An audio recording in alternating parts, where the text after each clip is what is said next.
Hello guys, techno RJ31 में आपका एक बार फिर से स्वागत है। दोस्तों आज हम इस वीडियो में आपके लिए लेके आए हैं एप्रो के H2200 सोलर इन्वर्टर का एक ओवरव्यू और साथ में कस्टमर का रिव्यू भी जानेंगे कि इस सोलर इन्वर्टर को लगाने के बाद उन्हें कुछ फ़ायदा हुआ या जिस पर्पज़ से इन्होंने यह इन्वर्टर लगाया है वो पर्पज़ पूरा हुआ या इस सोलर इन्वर्टर में क्या कमियाँ हैं, इन सब के बारे में बात करेंगे।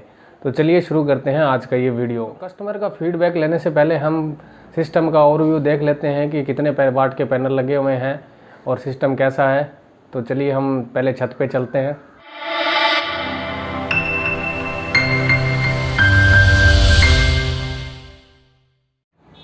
तो जैसा कि आप देख पा रहे हैं मेरे सर के ऊपर यहाँ पे दो प्लेटें आपको दिखाई दे रही हैं, जिसमें से एक लूबी कंपनी की है और दूसरी वारी कंपनी की है, जो एक 320 वाट का पैनल है और दूसरा 330 वाट का है। कस्टमर को इतना नॉलेज नहीं था, इसके कारण इन्होंने जितनी भी प्लेटें लगा रखी हैं सारी हैं वो अलग अलग वोट की हैं। तो बाकी की प्लेटें देखने के लिए हम छत के दूसरी साइड में चलते हैं। जैसा कि आप देख पा रहे हैं मेरे इस साइड में 3 पैनल दिए हुए हैं। ये 100 वाट के 3 पैनल हैं और उन्हीं के पीछे 2 75 वाट के पैनल हैं। ये सभी पैनल 12 वोल्ट के हैं, तो इनको दो पैनलों की सीरीज बना के जोड़ा गया है। और वो जो पीछे पैनल दिखाए गए हैं वो सबसे पहले कस्टमर द्वारा परचेज किए गए थे, तब इन्होंने शौक़ में ही सोलर पैनल इंस्टॉल किए थे। शायद उनकी कीमत भी उस वक्त 12-13 हज़ार रुपये 2 पैनलों की पड़ी होगी, तब काफ़ी महंगे थे सोलर पैनल। तो अब हम चलते हैं अपने मेन PCU की तरफ। जैसा कि आप देख पा रहे हैं ये जो 2 वायर हैं ये हमारी ऊपर से आ रही हैं, जहाँ पे 330 और 20 वाट के 2 पैनल हैं। और ये जो 2 वायर हैं ये जो इधर 3 पैनल 100 वाट के लगे हुए हैं और 2 पैनल 75 वाट के वहाँ से आ रही हैं। तो यहाँ पे इन्होंने AC वायर का यूज़ किया है। हम इनके एम्पियर चेक करें तो हमें इस वक्त 11:30 का टाइम हुआ है और 25 एम्पियर मिल रहे हैं, जो काफ़ी यानी कि टोटल जो प्लेटों का वाटेज अपने देखें तो 650 और 450 1100 वाट की प्लेटों से इस वक्त हमें 25 एम्पियर मिल रहे हैं। तो जैसा कि आप देख पा रहे हैं ये है एप्रो का H2000 मॉडल। यहाँ पे आप स्क्रीन पे देख पा रहे होंगे तो इस वक्त लोड है वो 18 एम्पियर से चल रहा है। 11:43 टाइम हुआ है और बैटरी है वो 27.6 वोल्ट तक चार्ज हो चुकी हैं। आउटपुट वोल्टेज 215 वोल्ट है और 30% लोड चल रहा है। और सिस्टम अब तक 150 यूनिट बिजली बना चुका है। 7 एम्पियर से हमारी बैटरी चार्ज हो रही है और 18 एम्पियर हमारा लोड चल रहा है। तो 18 और 7 25 एम्पियर हो गए और ऊपर सोलर से भी पैनल से भी हमें 25 एम्पियर मिल रहे थे। तो 18 एम्पियर से यहाँ पे लोड चल रहा है और 7 एम्पियर से हमारी बैटरी चार्ज हो पा रही है। तो ये हमारा सिस्टम था। बैटरियों की बात करें तो यहाँ पे नॉर्मल बैटरी यूज़ की गई हैं, जो C20 रेटिंग की नॉर्मल बैटरी आती हैं और दोनों ही लीड एसिड बैटरी है। एक ट्यूबलर बैटरी है और एक नॉर्मल साइज़ वाली बैटरी है। अब चलते हैं हम अपने कस्टमर के पास। तो दोस्तों आज हमारे साथ हैं मिस्टर विनेश जी सारण, जिन्होंने अपने घर पे appro H2000 solar PCU install किया हुआ है और इसके बारे में हम इनका फीडबैक लेते हैं। तो विनेश जी स्वागत है आपका हमारे YouTube चैनल में। तो सबसे पहले हमारे व्यूअर्स को हेलो बोलिए। राम राम जी। तो विनेश जी आपने ये सोलर सिस्टम कब इंस्टॉल किया था? सर ये इंस्टॉल किए हुए मुझे काफ़ी टाइम हो गया। पहले नॉलेज वगैरह नहीं थी इस चीज़ की, तो 2 प्लेटें ली, काफ़ी हाई कॉस्ट पे ले ली थी वो। अच्छा, तो जैसा कि हमने अपने दर्शकों को दिखाया कि आपने लगभग 5 और 2 7 प्लेटें ली हैं और सभी के वाट हैं वो अलग अलग हैं, ऐसा किस कारण हुआ? सर जैसे कि बताया कि पहले कुछ पता नहीं था, ऐसे था कि लगाएंगे तो कॉस्ट कटिंग होगी कुछ, तो उस हिसाब से पहले पता नहीं था। और कुछ जो सेलर थे उन्होंने अलग अलग दे दी, पहले कह रहे थे ये बढ़िया है, फिर दूसरी और बता दी। तो उस टाइम मतलब लैकिंग ऑफ नॉलेज कह सकते हैं इस चीज़ को। अच्छा। तो उसकी वजह से ये अलग अलग आ गई हैं। तो स्टार्टिंग में आपके पास कौन सा PCU था या नॉर्मल इन्वर्टर था? सर स्टार्टिंग में तो नॉर्मल इन्वर्टर ही था मेरे पास। तो आप नॉर्मल इन्वर्टर पे 5 प्लेटों से सिर्फ डायरेक्ट बैटरी ही चार्ज करने के काम लेते थे? हाँ जी सर। तो आपकी बैटरियाँ उससे ख़राब नहीं हुई?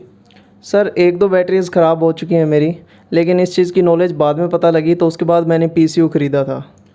तो दोस्तों जैसा कि इन्होंने बताया कि स्टार्टिंग में इनके पास नॉर्मल इन्वर्टर था, जिसके ऊपर इन्होंने 100 वाट की 3 प्लेटें और 75 वाट की 2 प्लेटें उनको जोड़ के ये डायरेक्ट बैटरी चार्ज करते थे। तो कभी भी बैटरी को डायरेक्ट सोलर पैनल से चार्ज ना करें, क्योंकि ओवर चार्ज होने के कारण आपकी बैटरी ख़राब हो सकती है।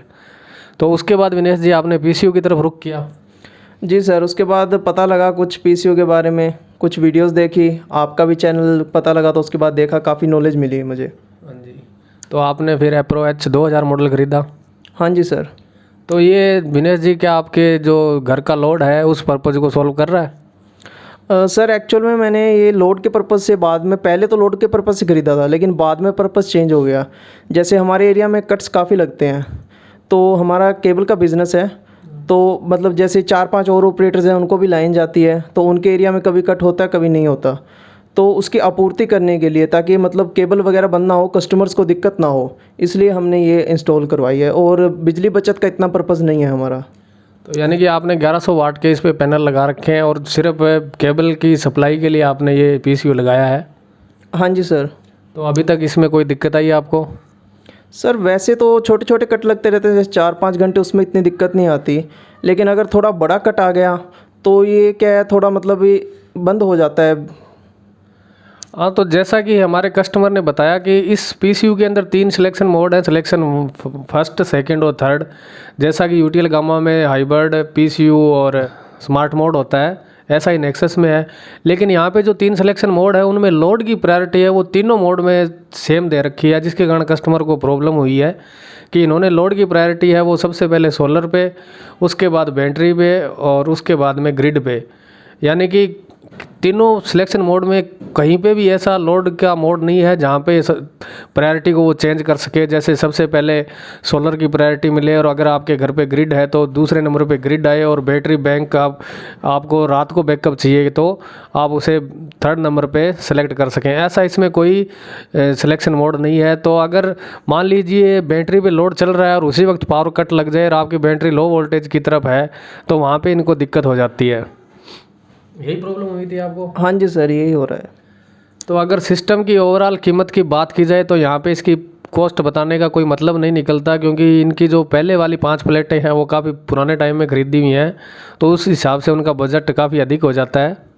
और सर पीसीयू का क्या बजट रहा था आपका? सर ये H2000 मॉडल है मेरे पास विप्रो का, तो यही 9-10 हज़ार के बीच में का मॉडल है। ये थोड़ा बहुत अप डाउन होता रहता है। जब मैंने लिया था उस टाइम 9200 के करीब था।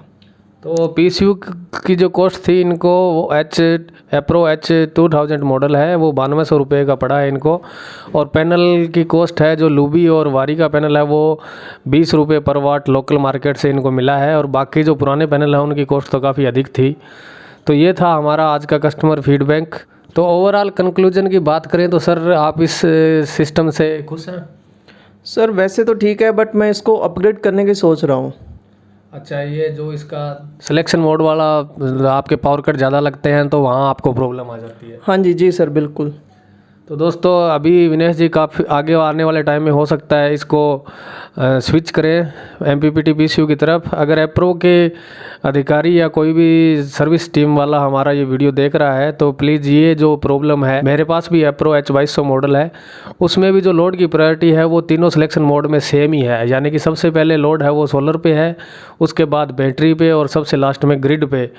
अगर मैं चाहूँ कि मेरा जो सिलेक्शन मोड है वो ऐसे हो कि सबसे पहले सोलर पे, उसके बाद ग्रिड पे और सबसे लास्ट में बैटरी पे हो, तो वो ऑप्शन इसमें अवेलेबल नहीं है। तो प्लीज़ अगर कस्टमर आपसे डिमांड कर रहे हैं तो आगे आने वाले पीसीयू में आप ये मोड ज़रूर अवेलेबल कराएं, ताकि जहाँ पे पावर कट ज़्यादा लग रहे हैं वहाँ पे कस्टमर को कोई दिक्कत ना हो। तो दोस्तों अगर हमारा वीडियो पसंद आया हो तो आप लाइक करें, अपने दोस्तों के साथ शेयर करें, और अगर मेरे चैनल पे पहली बार आए हैं तो आप मेरे चैनल को सब्सक्राइब ज़रूर करें। मिलते हैं एक नेक्स्ट वीडियो में, तब तक के लिए जय हिंद, धन्यवाद।